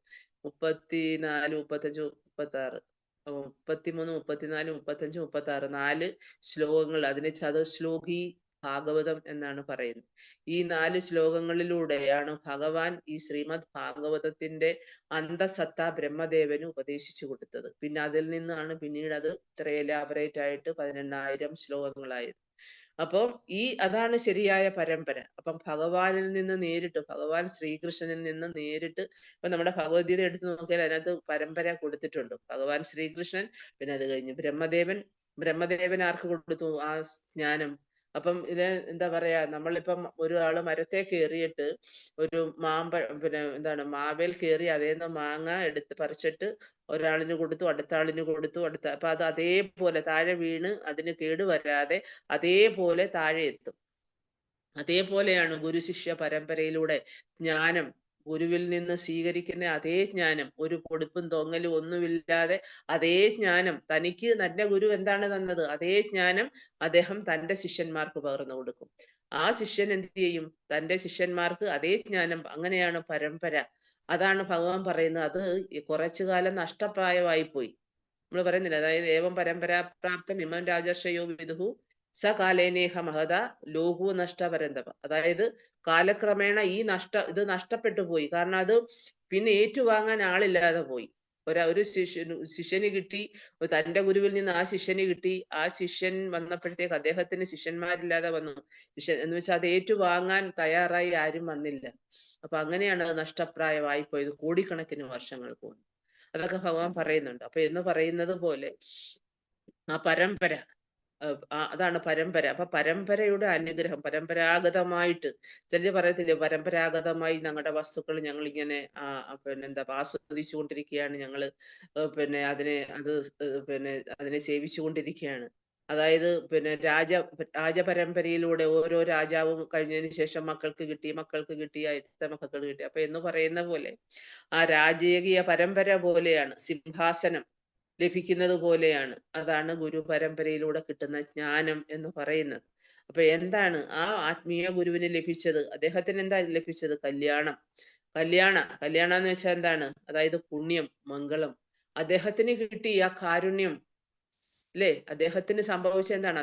ആ ഗുരുവിന്, ആ ഒരു ആധ്യാത്മിക ഗുരുവിന് അദ്ദേഹം ആധ്യാത്മിക ലോകത്ത് നിന്ന് നേരിട്ട്, അഥവാ അദ്ദേഹത്തിന്റെ ഗുരുവിൽ നിന്ന് നേരിട്ട് കിട്ടിയ ആ ജ്ഞാനം അത് വളരെ മംഗളമാണ്. എല്ലാ മനുഷ്യവർഗത്തിനും ശുഭകരമായതാണ്. അതാണ് അതായത് പ്രാപ്തസ്യ പ്രാപ്തസ്യ കല്യാണ. പ്രാപ്തസ്യ എന്ന് വെച്ചാൽ ലഭിച്ചത്, കല്യാണ എന്ന് വെച്ചാൽ എന്താണ്? മംഗളം. എല്ലാ മനുഷ്യർക്കും ശുഭകരമായത് ലഭിച്ചു. അപ്പൊ അങ്ങനെ ഗുണാർണവ എന്ന് വെച്ചാൽ എന്താണ്? ആർണവ എന്ന് വെച്ചാൽ സമുദ്രം, ഗുണ എന്ന് വെച്ചാൽ ആധ്യാത്മിക ഗുണം. ഒരു ഗുരുവിൽ അടങ്ങിയിരിക്കുന്ന ഏറ്റവും വലിയ ഗുണം ആധ്യാത്മിക ഗുണമാണ്. അദ്ദേഹത്തിന്റെ യോഗ്യതയാണ് അദ്ദേഹത്തിന്റെ ഗുണം എന്ന് പറയുന്നത്. അപ്പൊ അങ്ങനെ ആധ്യാത്മിക ഗുരുവിന് അതായത് മേഘത്തിന് സമുദ്രത്തിൽ നിന്ന് ശക്തി ലഭിക്കും, അല്ലേ? അപ്പൊ മേഘം എങ്ങനെ ഉരുണ്ട് കൂടുന്നത്? അതായത് സമുദ്രത്തില് അതായത് സൂര്യപ്രകാശത്തില് ഈ വെള്ളം നീരാവിയായിട്ട് എവാപ്പറേറ്റ് ചെയ്ത് അതങ്ങനെയാണ് മേഘങ്ങൾ ഉരുണ്ടുകൂടുന്നത്. മേഘങ്ങളായി അതിങ്ങനെ ആ വെള്ളത്തെ അത് സ്വരൂപിച്ച് അതിൽ നിർത്തും. ആവശ്യം സമയത്ത് അത് മഴയായിട്ട് ഭൂമിയിലേക്ക് പെയ്യും. അപ്പൊ അതേപോലെ ഗുരു ആർജിച്ച ആ ഗുണം, അഥവാ ഗുരു ആർജിച്ച ആ കാരുണ്യം എവിടുന്നാണ്? അദ്ദേഹത്തിന്റെ ഗുരുവിൽ നിന്ന്. അത് ഡയറക്റ്റ് വരുന്ന എവിടുന്നാണ്? ഭഗവാനിൽ നിന്നാണ്, ആധ്യാത്മിക ലോകത്ത് നിന്നാണ്. അപ്പൊ ആധ്യാത്മിക ഗുരുവിന് ആധ്യാത്മിക ഗുണത്തിന്റെ സമുദ്രത്തിൽ നിന്നാണ് അദ്ദേഹത്തിന് ഈ പറഞ്ഞ ശക്തി ലഭിക്കുന്നത്. അതായത് ഭഗവാനിൽ നിന്ന് ശക്തി ലഭിക്കുക. അതിനാണ് ശാക്തീകരിക്കുക. നമ്മൾ പറയും ശക്തി ആവേശ അവതാരം, എംപവേർഡ് പൊട്ടൻസി. അതായത് എന്താണ്? ശക്തി ആവേശം. അതായത് ഗുരുവാണ് തന്റെ ഗുരുവിനെ ശാക്തീകരിക്കും. ഇപ്പം ഭഗവാൻ തന്റെ ഭക്തനെ ശാക്തീകരിക്കും. അതാണ് ഇപ്പൊ ബ്രഹ്മാവ്. അപ്പം ബ്രഹ്മാവിൽ നിന്ന് നാരദൻ. അപ്പൊ അവരൊക്കെ ശാക്തീകരിക്കുകയാണ്. അങ്ങനെ ശാക്തീകരിക്കുക എന്ന് വെച്ചാൽ എന്താണ്? അപ്പൊ അവർക്ക് എംപവർ ചെയ്തു കൊടുക്കും ശക്തി. തന്റെ സ്വന്തം ശക്തി തന്റെ ഭക്തനിലേക്ക് ശാക്തീകരിച്ചു കൊടുക്കും. ഇല്ല, സ്വത്ത് കൈമാറുന്ന പോലെ. അതാണ് ശക്തി. അപ്പൊ നമ്മള് പരമ്പരയായിട്ട് സ്വത്ത് അല്ലെങ്കിൽ വസ്തുവകകൾ കൈമാറുന്നത് പോലെ പിതാവിൽ നിന്ന് പുത്രന്, അതിന്റെ പുത്രന് എന്ന് പറയുന്നത് പോലെ എന്താണ്? ഭഗവാനിൽ നിന്ന്, പരംപിതാവായിട്ടുള്ള ഭഗവാനിൽ നിന്ന് ഈ ശക്തി ഇങ്ങനെ തന്റെ ഗുരു പരമ്പരയിലേക്ക്, തന്റെ ഓരോ ശിഷ്യ പരമ്പരയിലേക്കും അത് പകർന്നു കൊടുക്കുകയാണ്. അപ്പൊ അതാണ് ശക്തി, എംപവറിങ് എന്ന് പറയുന്നത്. അതാണ്. അപ്പം പ്രാപ്തസ്യ കല്യാണ ഗുണാർണവസ്യ, അത്തരം ഒരു ആത്മീയ ഗുരുവിനെ ഒരാൾ സ്വീകരിക്കണം. അതായത് ആധ്യാത്മിക ലോകത്തു നിന്ന് നേരിട്ട് ശാക്തീകരിക്കപ്പെട്ട ഒരു ഗുരുവിനെയാണ്. ഇപ്പൊ നമ്മൾ പറയും പരമ്പര വളരെ പ്രാധാന്യമുള്ളതാണ് പരമ്പരയ്ക്ക്. അപ്പൊ ഗുരു ശിഷ്യ പരമ്പരയിൽ പെട്ട ഒരു ഗുരുവിനെ സ്വീകരിക്കണം. അത് വളരെ ഇമ്പോർട്ടന്റ് ആണ്. ഇപ്പൊ പല പല ഗുരുക്കന്മാര്, വ്യാജ ഗുരുക്കന്മാര്, പിന്നെ താൽക്കാലിക ഗുരുക്കന്മാരൊക്കെ നമുക്ക് ഈ ഭൗതിക ലോകത്ത് നമ്മളെ കാണാം. നമ്മൾ പലരെയും അങ്ങനെ ഗുരുക്കന്മാരായിട്ട്, ഓ എനിക്ക് എല്ലാം തുറന്നു പറയാനുള്ള ഒരാളാണ് എന്നൊക്കെ പറഞ്ഞ് നമ്മൾ പറയും. പക്ഷെ അവരൊക്കെ താൽക്കാലികമാണ്. അപ്പൊ പക്ഷെ ശാശ്വതനായിട്ടുള്ള ഗുരു, ഈ ഗുരുവും ശിഷ്യനും തമ്മിലുള്ള ബന്ധം എന്ന് പറയുന്നത് അത് ശാശ്വതമായിരിക്കും. നമ്മളിപ്പോ ഒരു ഗുരുവിനെ സ്വീകരിച്ചു കഴിഞ്ഞാൽ നമ്മുടെ ജീവിതത്തിന്റെ, നമ്മുടെ ഭൗതിക ലോകത്തു നിന്നുള്ള അല്ല, ആധ്യാത്മിക ലോകത്തിന്റെയും ലോകത്തിലും നമ്മുടെ പിന്നെ ജീവിതത്തിലെ ജീവിതത്തെ ശാശ്വതമാക്കുന്നത് ഈ ഗുരുവിന്റെ കാരുണ്യം തന്നെയാണ്. അപ്പം നമുക്ക് നമ്മുടെ ഭൗതിക ലോകത്തൊക്കെ ഉള്ള ഗുരുക്കന്മാര് ഇപ്പം ഒക്കെ നമ്മൾ സ്കൂളിൽ പോകുന്നു, കോളേജിൽ പോകുന്നു, അവിടെയൊക്കെ നമുക്ക് ഗുരുക്കന്മാരുണ്ട്. അതൊക്കെ ആ ഭൗതികമായിട്ടുള്ള തലത്തിലാണ് അവർ നിൽക്കുന്നത്. ആധ്യാത്മിക തലം എന്ന് വെച്ചാൽ ഒരുപാട് ഉയർന്നതാണ്. ഭൗതികമായിട്ട് നമുക്കത് താരതമ്യം ചെയ്യാനേ പറ്റില്ല. അത് ശാശ്വതമാണ്. പിന്നെ ഭൗതികമായിട്ടുള്ള ഗുരുക്കൾ എന്ന് പറഞ്ഞാൽ അത് ഈ ഒരു ലോകത്ത്, ഈ ഒരു ജീവിതത്തിൽ മാത്രം. നമ്മളൊക്കെ എന്ന് വെച്ചാൽ എത്ര കോടിക്കണക്കിന് ജന്മങ്ങളാണ് എടുക്കേണ്ടത്. അപ്പൊ അതാണ് നമ്മള് പ്രാപ്തമാക്കണം. അതാണ് പ്രാപ്തസ്യ കല്യാണ ഗുണാർണവശ്യ. അത്തരം ഒരു ആത്മീയ ഗുരുവിനെ ഒരാൾ സ്വീകരിക്കണം. അതാണ് വന്ദേ ഗുരു ശ്രീ ചരണാരവിന്ദം. അപ്പൊ അങ്ങനെയുള്ള ഗുരുവിന്റെ പാദങ്ങളിൽ ഞാൻ ശരണം പ്രാപിക്കുന്നു ഭഗവാനെ എന്ന് പറയുകയാണ്. അപ്പോ അതാണ്. അപ്പം നമ്മളെ ജീവിതത്തില് നമ്മള് ഒരു ഗുരുവിനെ സ്വീകരിച്ച് അദ്ദേഹത്തിന്റെ ചരണങ്ങളെ, അതാണ് ഭഗവാൻ പറയുന്നത്, തദ്വിധി പ്രണിപാതേന പരിപ്രശ്നേന സേവയ ഉപദേശന്തി തേ ജ്ഞാനം ജ്ഞാനിന സത്വദർശന. അർജുനന് ഗീതോപദേശം നൽകുന്ന സമയത്ത്, നൽകുന്നതിന് മുൻപായിട്ട് നമുക്കറിയാം, ആ ഒരു ഇനിഷ്യൽ സ്റ്റേജിൽ യുദ്ധത്തിന് വന്ന് പിന്നെ എന്താ യുദ്ധത്തിന്റെ രണ്ട് സേനകളുടെയും നടുവിലായി കൊണ്ടു നിർത്താൻ പറഞ്ഞപ്പം അർജുനൻ പറഞ്ഞു, അവിടെ കൊണ്ടേ നിർത്തി എല്ലാരെയും ഞാൻ കാണട്ടെ. എല്ലാരെയും കണ്ടു. അപ്പൊ പറഞ്ഞ എന്താ, അയ്യോ ഞാൻ ഇവരെയൊക്കെ കൊല്ലണമല്ലോ കൃഷ്ണ, എനിക്കിതിനൊന്നും കഴിയില്ല. അപ്പൊ അങ്ങനെ ഓരോ കാര്യങ്ങള് താർപ്പശാസ്ത്രത്തെയും ആസ്പദമാക്കി ഒരുപാട് വാദപ്രതിവാദങ്ങൾ അർജുനൻ നടത്തി. അപ്പോ എന്നിട്ട് പിന്നീട് കൃഷ്ണൻ അന്നേരം ഒന്നും സംസാരിച്ചില്ല. പിന്നീട് ഇതെല്ലാം പറഞ്ഞു കഴിഞ്ഞപ്പോ കൃഷ്ണൻ ചോദിക്കും, നീ എന്താണ് ഇങ്ങനെ സംസാരിക്കുന്നത്? നീ വെറും പിന്നെ നീ ബുദ്ധിമാന്മാരെ പോലെയൊക്കെ സംസാരിക്കുന്നെങ്കിലും നിന്റെ വാക്കുകളിൽ എന്ന് വെച്ചാൽ വെറും പൊള്ള പോലെയാണ്. കാരണം നീ ഒരിക്കലും ബുദ്ധിയില്ലാത്തവനാണ്. ആ രീതിയിലാണ് ഇപ്പൊ നീ സംസാരിക്കുന്നത്, അനാര്യനെ പോലെയാണ്. അപ്പോഴാണ് കൃഷ്ണൻ, നമ്മൾ 2-ാമത്തെ അധ്യായത്തിലെ 7-ാമത്തെ ശ്ലോകം, കാർപ്പണ്യ ദോഷോ അപകത സ്വഭാവ, അതായത് എനിക്ക് ഹൃദയ ദൗർബല്യം, അതാണ് കാർപ്പണ്യ ദോഷം. ഹൃദയ ദൗർബല്യം കൊണ്ട് എനിക്ക് ശരിയേത് തെറ്റേത് എന്ന് തിരിച്ചറിയാൻ കഴിയുന്നില്ല കൃഷ്ണ. എനിക്ക് ശ്രേയസ്കരമായത് എന്താണെന്ന് അങ്ങ് പറഞ്ഞു തന്നാലും എന്നെ അങ്ങയുടെ എന്നെ അങ്ങയുടെ ശിഷ്യനായ, അതാണ് ശിഷ്യത്വേഹം ശാന്തിമാ മാ പ്രപന്നം, എന്നെ ദയവ് ചെയ്ത് ശിഷ്യനായിട്ട് സ്വീകരിച്ചാൽ. അപ്പൊ അതാണ് ഒരു അപ്പം അപ്പോഴത്തേക്ക് അർജുനൻ ആദ്യം വലിയ കാര്യങ്ങളൊക്കെ പറഞ്ഞു. കൃഷ്ണനെക്കാട്ടിൽ കൂടുതൽ കാര്യങ്ങൾ അവിടെ അതങ്ങനെ ആകും, വർണ്ണസങ്കരം ഉണ്ടാകും, സ്ത്രീകൾ വഴിപിഴച്ചു പോകും, പിന്നെ അതുപോലെ എന്താ പിണ്ടോദക്രിയ ചെയ്യാൻ ആളില്ലാതെ വരും, ഇതൊക്കെ പറഞ്ഞു. പക്ഷെ അദ്ദേഹത്തിന് സ്വയം പിന്നെ മനസ്സിലായോ, എന്റെ ഹൃദയ ദൗർബല്യം കൊണ്ട് എനിക്ക് ശ്രേയസ്കരമായി. നമ്മുടെ എല്ലാം സ്ഥിതി ഇത് തന്നെയാണ്. നമുക്കറിയുന്നില്ല, നമ്മുടെ രീതി അനുസരിച്ച് നമ്മൾ ജീവിക്കുകയാണ്. പിന്നെ നമ്മുടെ മുതിർന്ന ആൾക്കാർ പറയുന്ന എല്ലാം കേൾക്കുക, അതെല്ലാം കേൾക്കണം, അതെല്ലാം നമ്മുടെ ഭൗതിക ലോകത്ത് നിലനിൽക്കാൻ വേണ്ടി അതൊക്കെ അത്യന്താപേക്ഷിതമാണ്. പക്ഷേ നമ്മുടെ ആധ്യാത്മിക ജീവിതത്തിൽ നമുക്ക് ശ്രേയസ്കരമായത്, നമുക്ക് നല്ലതേത്, നമുക്ക് ചീത്തയേത്, റൈറ്റ് ഡിസിഷൻ റോങ് ഡിസിഷൻ ഒക്കെ ഉണ്ട്. നമ്മൾ ചില സമയത്ത് ചില റൈറ്റ് ഡിസിഷൻ എടുക്കുകയാണെങ്കിൽ അതെന്താണ്, അത് ഉള്ളിൽ നിന്ന് പരമാത്മാവിന്റെ അനുഗ്രഹമാണ്. അല്ലെങ്കിൽ ഇപ്പൊ നമ്മള് ആധ്യാത്മിക ജീവിതത്തിലേക്ക് വന്നു കഴിഞ്ഞാൽ എല്ലാത്തിനും നമ്മൾ ആശ്രയിക്കുന്ന ഗുരുവിനെയാണ്, എല്ലാ കാര്യത്തിനും. എന്നാൽ ചോദിക്കും, നമുക്ക് ഗുരുവിനുമായിട്ട് നേരിട്ട് നമുക്ക് ബന്ധം പുലർത്താൻ പറ്റുമോ? ഗുരു വളരെ തിരക്കേറിയ ഒരാളാണ്, അദ്ദേഹത്തിന് ഒരുപാട് ശിഷ്യന്മാരെ അദ്ദേഹത്തിന് എന്താ പറയാ കെയർ ചെയ്യേണ്ട ആവശ്യമുണ്ട്. അപ്പൊ നമ്മളിപ്പോ ഒരു മൂലയിൽ കേരളത്തിന്റെ ഒരു മൂലയിൽ ഇരുന്നുകൊണ്ട് നമ്മൾ എങ്ങനെയാണ് ഗുരുവുമായിട്ട് ബന്ധപ്പെടുന്നത്? നമുക്ക് അത്യാവശ്യം വന്നു കഴിഞ്ഞാൽ തീർച്ചയായിട്ടും നമുക്ക് ഗുരുവിനെ നമുക്ക് ബന്ധപ്പെടാം, അദ്ദേഹത്തിനോട് കാര്യങ്ങൾ ചോദിച്ചു മനസ്സിലാക്കാം. പക്ഷെ എന്നാൽ അദ്ദേഹത്തിന്റെ പ്രതിനിധികളുണ്ട്. അപ്പൊ അതിനുവേണ്ടിയാണ് അദ്ദേഹം മറ്റുള്ള പ്രതിനിധികളെ, അദ്ദേഹത്തിന്റെ മറ്റു ഭക്തന്മാരെ ശാക്തീകരിക്കുന്നത്, എംപവർ ചെയ്യുന്നത്.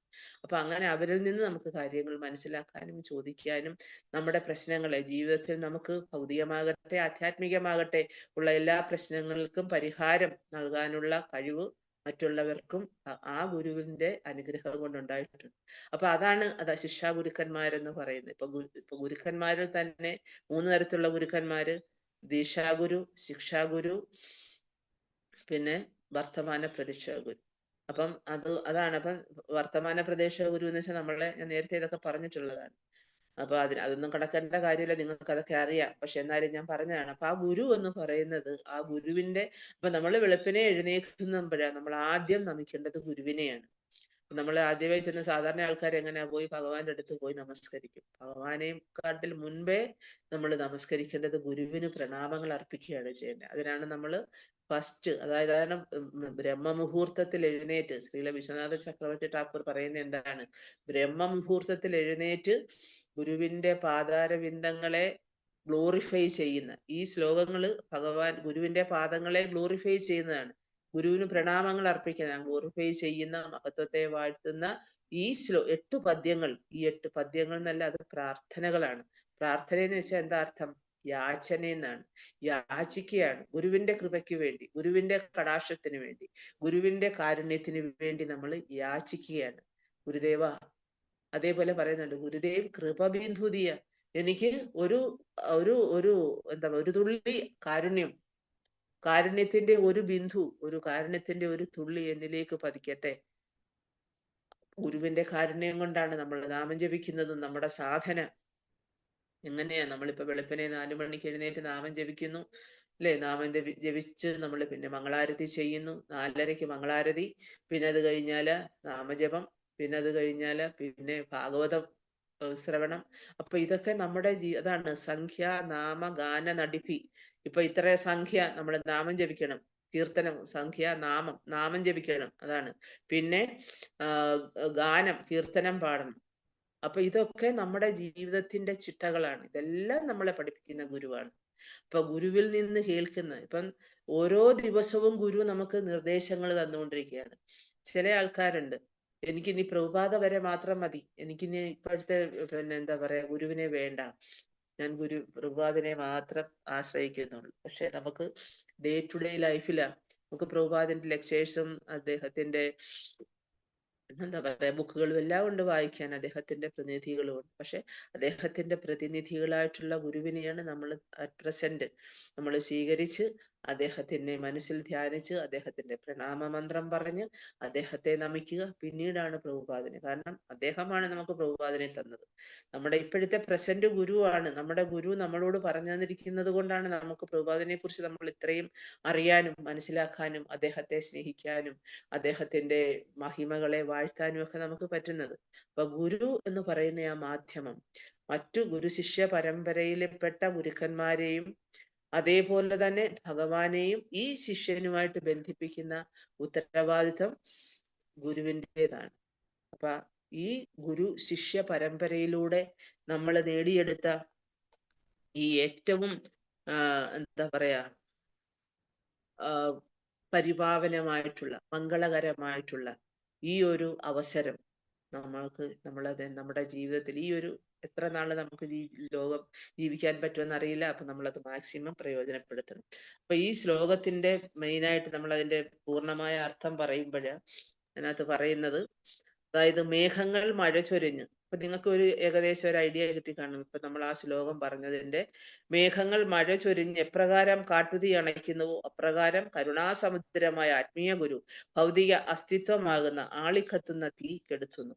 മംഗളകരമായ ഗുണങ്ങളോടുകൂടിയ ഇപ്രകാരമുള്ള ആധ്യാത്മിക ഗുരുവിന്റെ പാതാരവിന്ദങ്ങളിൽ ഞാൻ സാദര പ്രണാമങ്ങൾ അർപ്പിക്കും. ഇപ്പൊ നമ്മള് അതായത് പിന്നെ അതേപോലെ ഇതിനകത്ത് തന്നെ പറയുന്നുണ്ട് 3 പ്രാവശ്യം ത്രിസന്ധ്യം എന്ന് വെച്ച് കഴിഞ്ഞാൽ ഒരു ദിവസത്തിന്റെ 3 പ്രാവശ്യം നമ്മൾ ഗുരുവിനെ സ്മരിക്കണം.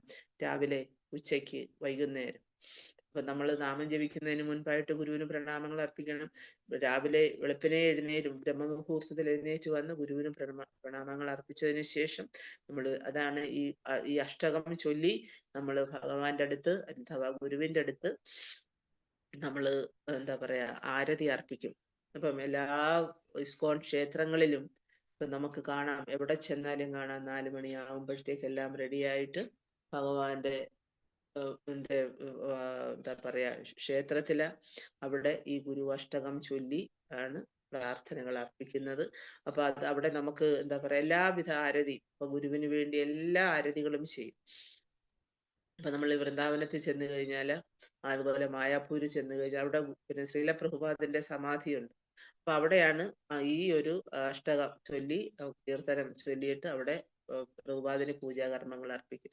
അതിനുശേഷം നമ്മൾ പിന്നെ അവിടുന്ന് പിന്നെ അമ്പലത്തില് ഭഗവാന്റെ വിഗ്രഹം ഇരിക്കുന്ന അവിടെ അമ്പലത്തിൽ ചെന്ന് കഴിഞ്ഞാൽ പിന്നെ അവിടെ വിഭാവരി ശേഷ പാടിയാണ്. അതൊരു വേറൊരു എന്താ പറയാ നമ്മുടെ, അതായത് നമ്മള് രാവിലെ, അതായത് രാവിലത്തെ മുഹൂർത്തം എന്ന് പറയുന്ന ബ്രഹ്മമുഹൂർത്തം അതിരാവിലെയുള്ള സമയമാണ്. അപ്പൊ ആ സമയത്ത് നമ്മള് ഉണർന്ന് നമ്മൾ ഭഗവാനെ ആരാധിക്കണം. അപ്പൊ അതാണ് രാവിലെയുള്ള സമയം എന്ന് വെച്ചാൽ അത്ര ഓസ്പിഷ്യസ് ആണ്. അപ്പൊ ആ സമയത്ത് നമ്മൾ ചെയ്യേണ്ട കർമ്മം ഈശ്വര പ്രാർത്ഥന അഥവാ ഈശ്വര നാമത്തെ നമ്മൾ ഗ്ലോറിഫൈ ചെയ്യുക, ഭഗവാനെ ഗുരുവിനെയും സ്മരിക്കുക, അവരുടെ പാതാരവിന്ദങ്ങളിൽ പ്രാർത്ഥനകൾ അർപ്പിക്കുക. ഇങ്ങനെയൊക്കെ ചെയ്ത് വരുമ്പോഴാണ് യഥാർത്ഥത്തിൽ നമ്മുടെ ആധ്യാത്മിക ജീവിതം ഉണരുന്നത്. അപ്പൊ നമ്മൾ ഒരു പ്രാവശ്യമെങ്കിലും നമ്മൾ ഈ പറഞ്ഞ ഇസ്കോൺ ക്ഷേത്രങ്ങളിൽ ഇതുവരെ പോയിട്ടില്ലാത്തവര്, അപ്പൊ നമ്മൾ പലയിടത്തും തീർത്ഥാടന കേന്ദ്രങ്ങൾ സന്ദർശിക്കുന്നവരുണ്ട്, വൃന്ദാവനം, അതേപോലെ ജഗന്നാഥപുരി, അതേപോലെ മായാപുരി. അപ്പൊ ഇവിടെ എല്ലാം തന്നെ ഇങ്ങനെ മംഗളാരതിയുണ്ട്, മനസ്സിലായോ? അതായത് രാവിലെ വെളുപ്പിന് 4:30 ഈ പറഞ്ഞിട്ടുള്ള ഗുരുവാഷ്ടകം ചൊല്ലി അവിടെ ഗുരുവിന് ശ്രീല പ്രഭുപാദയ്ക്ക് അവിടെ പിന്നെ എന്താ ആരതി ചെയ്യാറുണ്ട്.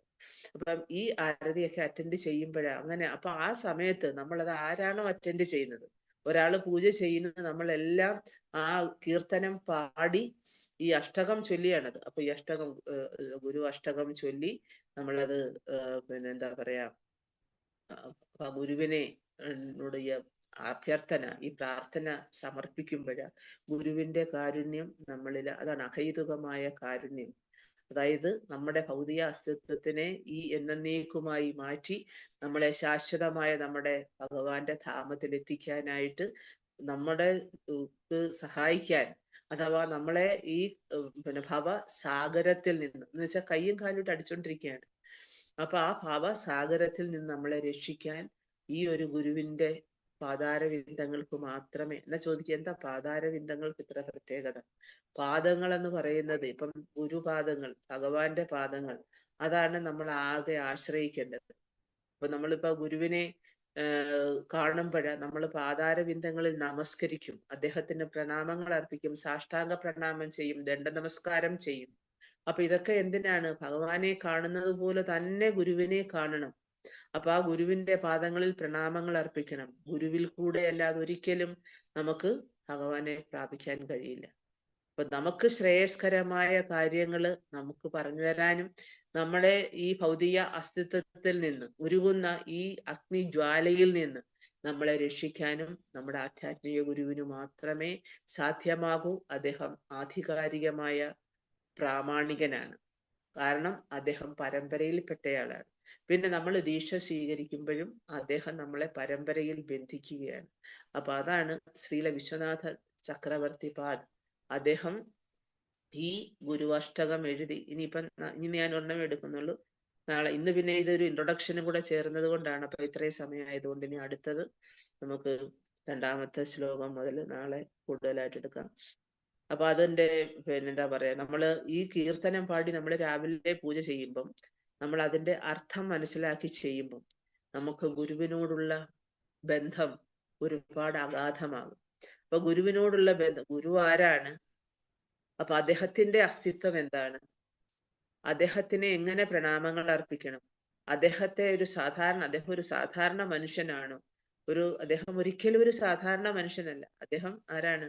ഭഗവാന്റെ നേരിട്ടുള്ള പ്രതിനിധിയാണ്. അപ്പൊ ആ രീതിയിൽ നമ്മൾ ആ ഗുരുവിനെയും ആ ഗുരുവിന്റെ പിന്നെ എന്താ പറയാ പാതാരവിന്ദങ്ങളെയും നമ്മൾ ആശ്രയിക്കുകയും ആരാധിക്കുകയും പ്രണാമങ്ങൾ അർപ്പിക്കുകയും ചെയ്യുന്നത് നമ്മുടെ ഉത്തരവാദിത്തമാണ്. കാരണം നമ്മുടെ ആധ്യാത്മിക ജീവിതം ഗുരുവിന്റെ കൈകളിലാണ്, അഥവാ മറ്റു ഭക്തന്മാരുടെയും കൈകളിലാന്ന് പറയും നമ്മൾ ഭക്തന്മാർ. അതേപോലെ ഗുരുവിന് ഇപ്പൊ നമ്മള് എന്താ പറയാ, ഗുരുവിനെ സാധാരണ മനുഷ്യരായിട്ട് കാണുക, ഗുരുവിന്റെ നിർദ്ദേശങ്ങൾ പാലിക്കാതിരിക്കുക, ഇതൊക്കെ നമുക്ക് എന്താ പറയാ ആധ്യാത്മിക ജീവിതത്തിന് തടസ്സങ്ങളാണ് ഇതെല്ലാം. അപ്പൊ ഗുരു നമുക്ക് പറഞ്ഞു തരും നീ എന്തൊക്കെ ചെയ്യണം നിന്റെ ജീവിതത്തിൽ. അപ്പൊ ഒരു ഗുരു നേരിട്ട് നമുക്ക് അദ്ദേഹത്തിന്റെ നിർദ്ദേശങ്ങൾ തരിക എന്ന് പറഞ്ഞാൽ അതിന്റെ ഭാഗ്യം നമുക്ക് സിദ്ധിക്കാൻ ഇടയായത് ആരുടെയെങ്കിലും ഒക്കെ കാരുണ്യമാണ്, അല്ലെ? അഥവാ നമ്മള് എന്താ പറയാ, ഇപ്പൊ നേരിട്ട് നമുക്കൊരു ഗുരുവിനെ, ഇപ്പൊ ഭഗവാൻ ആ, ഭഗവാൻ ശ്രീകൃഷ്ണനെ ഗുരുവായിട്ട് അർജുനന് കിട്ടി. അർജുനന്റെ ബന്ധുവാണ്, അർജുനന്റെ സുഹൃത്താണ്. പക്ഷെ അതേപോലെയല്ല നമ്മളെ സംബന്ധിച്ചിടത്തോളം നമുക്ക് ഒരു ഇപ്പൊ ഭൗതിക ലോകത്ത് നമുക്ക് ഒരു ഗുരുവിനെ സിദ്ധിക്കുക എന്ന് പറയുന്നത് അത് വളരെ ഈസി ആയിട്ടുള്ള കാര്യമല്ല. ഗുരുവിനെ കാണുക, അദ്ദേഹത്തിന്റെ ദർശനം എടുക്കുക, അദ്ദേഹത്തിന് നമസ്കരിക്കാനോട് ഒരു അവസരം കിട്ടുക, അദ്ദേഹത്തിന്റെ കണ്ണുകളിലെ ആ കടാക്ഷം നമ്മളുടെ മേൽ പതിയുക, അതൊരു കാരുണ്യമാണ്. കാരുണ്യ കടാക്ഷം, അദ്ദേഹത്തിന്റെ ഒരു ഗ്ലാൻസ് നമ്മുടെ ശരീരത്തിൽ പതിയണം. അതിനുവേണ്ടിയാണ് നമ്മൾ ദീക്ഷ എടുക്കുന്നത്. അദ്ദേഹത്തിൽ നിന്ന് നമ്മൾ മാല സ്വീകരിച്ച്, ഹരിനാമ ദീക്ഷ സ്വീകരിച്ച് അദ്ദേഹത്തിനെ നമ്മൾ എന്താ പറയാ, നമ്മുടെ ജീവിതത്തിന്റെ ഒരു ഭാഗമാണ് പിന്നെ ഗുരു. അപ്പൊ ആ ഗുരു ഇപ്പൊ നമ്മുടെ ജീവിതത്തിൽ എന്തെല്ലാം പ്രശ്നങ്ങൾ ഉണ്ടായി, ഇപ്പൊ നമ്മൾ സപ്പോസ് നമുക്കിപ്പോ ഗുരുവിനെ ദീക്ഷ എടുത്ത ഒരു വ്യക്തിക്ക് ഗുരുവിനെ കാണാൻ പറ്റുന്നില്ല, അദ്ദേഹത്തോട് സംസാരിക്കാൻ പറ്റുന്നില്ല, നമുക്ക് ഒരുപാട് പ്രശ്നങ്ങളുണ്ട്. അപ്പൊ എന്താ ചെയ്യുന്നത്? നമ്മൾ എല്ലാ ദിവസവും ഗുരുപൂജ ചെയ്യും. എല്ലാ ദിവസവും ഗുരുപൂജ. ഇതിപ്പോ നമ്മൾ മംഗളാരതിയുടെ ശ്ലോകമാണെങ്കിലും പ്രാർത്ഥനകളാണെങ്കിലും നമ്മൾ പിന്നീട് ഗുരുപൂജ ചെയ്യും. മംഗളാരതി എല്ലാം കഴിഞ്ഞതിന് ശേഷം തുളസിയാരതിയും കഴിഞ്ഞ് നാമജപവും ഒക്കെ കഴിഞ്ഞിട്ട് പിന്നീട് നമ്മൾ ഗുരുപൂജ ചെയ്യും. ശ്രീല പ്രഭുപാദിന് പൂജ ചെയ്യും, അതുപോലെ തന്നെ നമ്മുടെ ഗുരുവിന് പൂജ ചെയ്യും. അപ്പൊ ആ പൂജ ചെയ്യുന്ന സമയത്ത് നമ്മുടെ വിഷമങ്ങൾ, നമ്മുടെ പ്രശ്നങ്ങൾ, നമ്മൾ അഭിമുഖീകരിക്കുന്ന വെല്ലുവിളികൾ, നമ്മുടെ ആധ്യാത്മിക ജീവിതത്തിന് നമ്മൾ അനുഭവിക്കേണ്ടി വരുന്ന അഥവാ നേരിടേണ്ടി വരുന്ന വെല്ലുവിളികൾ, ഇതെല്ലാം നമുക്ക് ഗുരുവിനോട് പറയാം. കാരണം ഗുരു ഫിസിക്കലി നമ്മുടെ മുന്നിലില്ലെങ്കിലും അദ്ദേഹം ചൈത്യ ഗുരുവിനെ പോലെയാണ്. ചൈത്യ ഗുരു എന്ന് വെച്ചാൽ ചിത്തത്തിലിരിക്കുന്ന പരമാത്മാവിനെ പോലെയാണ് അദ്ദേഹം. അപ്പം നമ്മള് പറയുന്ന ഇപ്പൊ നമ്മള് ഭഗവാനോട് പ്രാർത്ഥിക്കുന്ന എങ്ങനെ എല്ലാവരുടെ കേൾക്കുന്നത് പോലെ അല്ല. നമ്മളിപ്പോ എന്തെങ്കിലുമൊക്കെ വിഷമങ്ങൾ ഉണ്ടെങ്കിൽ നമ്മൾ പതിഞ്ഞ സ്വരത്തിലാണ് പറയുന്നത്. അത് ഗുരു കേൾക്കും, ഭഗവാൻ കേൾക്കും. എന്താ? പരമാത്മാവ് നമ്മുടെ ഉള്ളിൽ ഇരിപ്പുണ്ട്. അതേപോലെ തന്നെ നമ്മൾ പതിഞ്ഞ സ്വരത്തിലുള്ള നമ്മുടെ ഗുരുവിനോട് നമ്മൾ പറയുന്ന പിന്നെ പ്രാർത്ഥനകള് അഥവാ ഗുരുവിനോട് നമ്മൾ അഭ്യർത്ഥിക്കുന്ന നമ്മുടെ ഇപ്പൊ നമ്മൾ എന്തെങ്കിലും വിഷമങ്ങൾ ഉണ്ടെങ്കിലോ നമ്മുടെ വെല്ലുവിളി എന്തായാലും ശരി, അതൊക്കെ നമ്മൾ ഗുരുവിനോട് പറയുമ്പോൾ തീർച്ചയായും അത് അദ്ദേഹം പരമാത്മാവിനെ പോലെ ആയതുകൊണ്ട്, കാരണം അദ്ദേഹം പരമാത്മാവിന്റെ നേരിട്ടുള്ള പ്രതിനിധി ആയതുകൊണ്ട് അദ്ദേഹവും ചൈത്യഗുരു തന്നെയാണ്. അദ്ദേഹത്തിൽ ആ പ്രാർത്ഥനകൾ എത്തും, നമുക്ക് അതിന്റെ അനുഗ്രഹം നമ്മൾ അറിയാതെ തന്നെ വന്നു ചേരും. അപ്പൊ ഗുരു എന്ന് പറയുന്ന ഒരു സാധാരണ വ്യക്തിയല്ല. ഭഗവാനെ, അതാണ് സേവക ഭഗവാൻ. ഭഗവാനെ എപ്പോഴും സേവിച്ചുകൊണ്ടേയിരിക്കും. അദ്ദേഹത്തിന് ഒരുപാട് ഗുണങ്ങളുണ്ട്. അദ്ദേഹത്തിന്റെ പ്രഥമമായിട്ടുള്ള ഗുണം അഥവാ പ്രഥമമായിട്ടുള്ള അദ്ദേഹത്തിന്റെ ഉത്തരവാദിത്വം എന്ന് പറയുന്നത് അത് ഭക്തന്മാരിൽ അദ്ദേഹത്തിനെ ഗുരുവായിട്ട് സ്വീകരിക്കുന്ന തന്റെ ശിഷ്യന്മാരിൽ അധിഷ്ഠിതമാണ്. കാരണം അവരെയൊക്കെ ഈ ഭൗതിക ലോകത്തു നിന്ന് മോചിപ്പിച്ച്, ഇപ്പൊ നമ്മളിപ്പോ ആരെങ്കിലും ഒരാളുടെ ശരീരം ഭൗതിക ലോകത്ത് വെടിഞ്ഞു കഴിഞ്ഞാൽ ഒരു ശിഷ്യൻ, ഗുരുവിനറിയാം അദ്ദേഹം ആധ്യാത്മിക ലോകത്ത് എത്തിയോ ഇല്ലയോ എന്ന്. അദ്ദേഹം ഭൂമിയിലാണ് ഇരിക്കുന്നത്, ഭൗതിക ലോകത്താണ് ഇരിക്കുന്നത്. പക്ഷെ ആ ഗുരുവിനറിയാം ഇദ്ദേഹം ആ ആത്മാവ് പോയി ഭഗവാന്റെ സന്നിധാനത്തിൽ എത്തിയോ, അഥവാ ഭഗവത് സാമ്രാജ്യത്തിൽ തിരിച്ചെത്തിയോ, ഭഗവാന്റെ പാതാരവിന്ദങ്ങളെ ശരണം പ്രാപിച്ചോ, അതൊക്കെ ഇവിടെ ഇരുന്നുകൊണ്ട് ഗുരുവിന് മനസ്സിലാക്കാൻ പറ്റും. അതാണ് ആധ്യാത്മിക ഗുരു. കാരണം ഗുരുവും ഭഗവാനുമായിട്ട് എപ്പോഴും കണക്ഷൻ ഉണ്ട്. അവര് തമ്മിൽ എപ്പോഴും കണക്റ്റഡ് ആണ്. ഗുരു, അതാണ് ആധ്യാത്മിക ലോകത്തു നിന്നാണ് ഗുരു ഈ കാരുണ്യം ഏറ്റുവാങ്ങുന്നത്. നമ്മൾ അതാണ് പറഞ്ഞത്. അപ്പൊ ആ ഗുരു എപ്പോഴും ഈ ആധ്യാത്മിക ലോകവുമായിട്ട് കണക്റ്റഡ് ആണ്. അപ്പൊ അപ്പൊ നമുക്ക് ഭഗവാനെ കാണുന്നതിന് പകരം ഇവിടെ ഗുരുവിനെ കണ്ടാൽ മതി.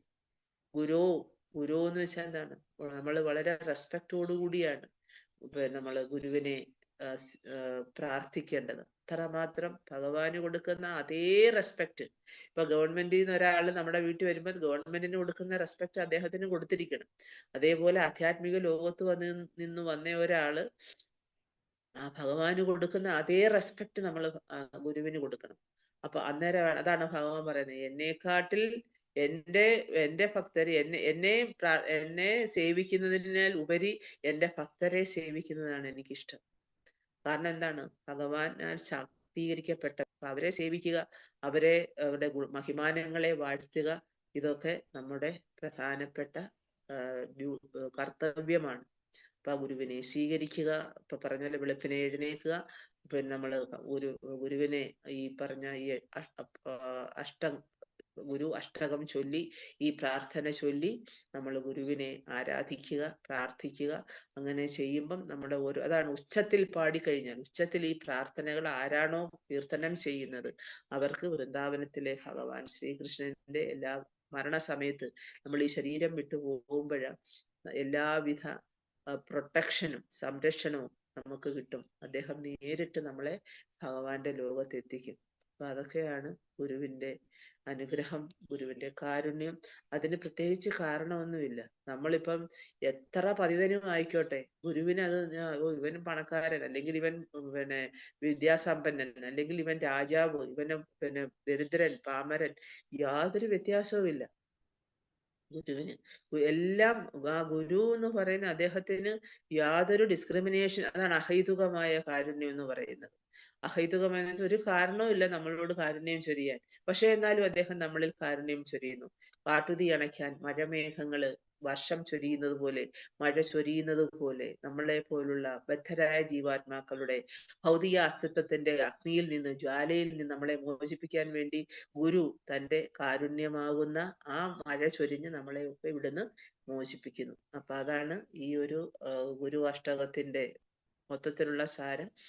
അപ്പൊ നമ്മൾ അടുത്ത ദിവസം, അടുത്ത ആഴ്ച അടുത്ത ശ്ലോകത്തിലേക്ക് പോകാം. ഹരേ കൃഷ്ണ. Thank you. എല്ലാവർക്കും മനസ്സിലായി കാണുമെന്ന് കരുതുന്നു. എന്തെങ്കിലും ചോദ്യങ്ങൾ ഉണ്ടെങ്കിൽ ചോദിക്കും. ഹരേ കൃഷ്ണ. Thank you mataji. നമ്മുടെ സുഹൃതി പ്രഭു, മാലിനി മാതാജിയൊക്കെ മസ്കറ്റ് എന്താ പറയാ മലയാളി ചക്രയുടെ ലീഡേഴ്സ് ആണ്. നമ്മുടെ ഈ പത്മനാഭ ഗ്രൂപ്പിൽ നമുക്ക് കിട്ടിയത് നമ്മുടെ വലിയ വലിയ ഭാഗ്യമാണ്. ഒരൊറ്റ ശ്ലോകവും പിടിച്ചിട്ടാണ് ഈ 1 മണിക്കൂർ മാതാജി ഇരിക്കുന്നത്. നമുക്ക് ഇതുപോലെ ഓരോ വരികളും ഇങ്ങനെ മണിക്കൂറുകളോളം മാതാജി പറഞ്ഞിട്ട് തന്നെ ഇരിക്കും. ഇതെല്ലാം നമ്മുടെ സൗഭാഗ്യമാണ്. സോ ഇനി എന്തെങ്കിലും സംശയം ഉണ്ടെങ്കിൽ ചോദിച്ചോളൂ. ഹരേ കൃഷ്ണ. 2 മിനിറ്റ് സമയമുണ്ട്.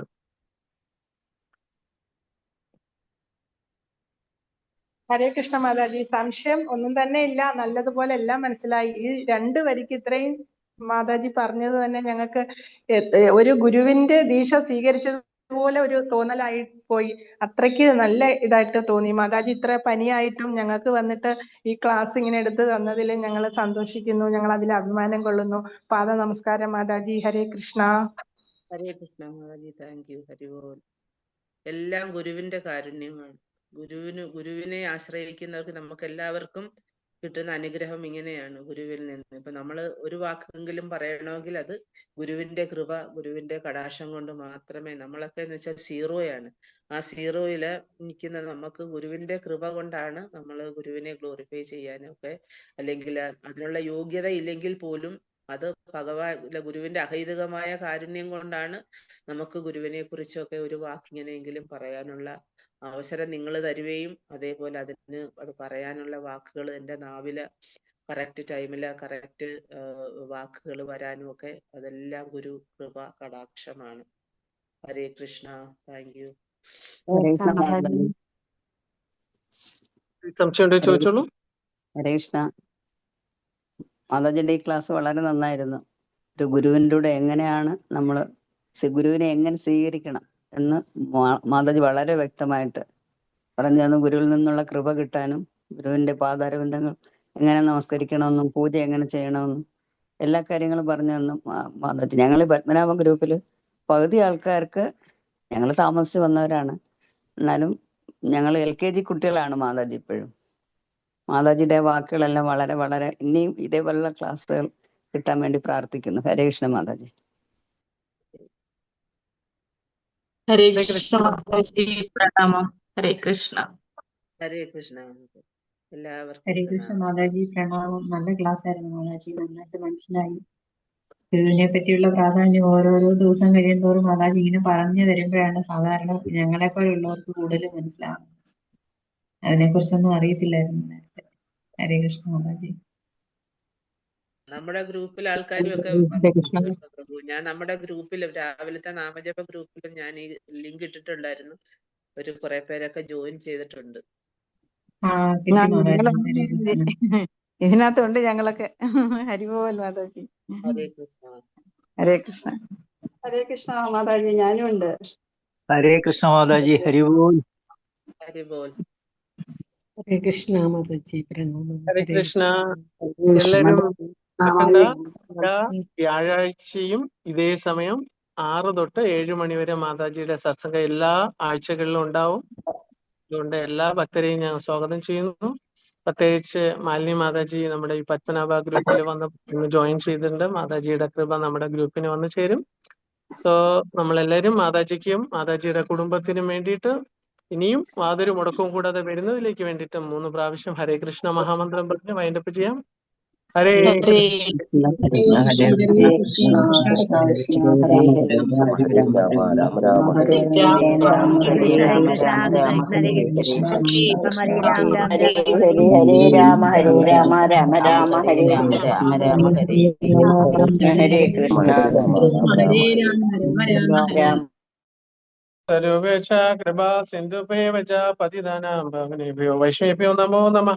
അനേകോടി വൈഷ്ണവൃന്ദയ്ക്ക് ഹരിനാമ സങ്കീർത്തന യജ്ഞയ്ക്ക് ഹരേ കൃഷ്ണ മഹാമന്ത്രയ്ക്ക് ശില പ്രഭുപാദയ്ക്ക് ജയ് ശ്രീ അനന്ത പത്മനാഭ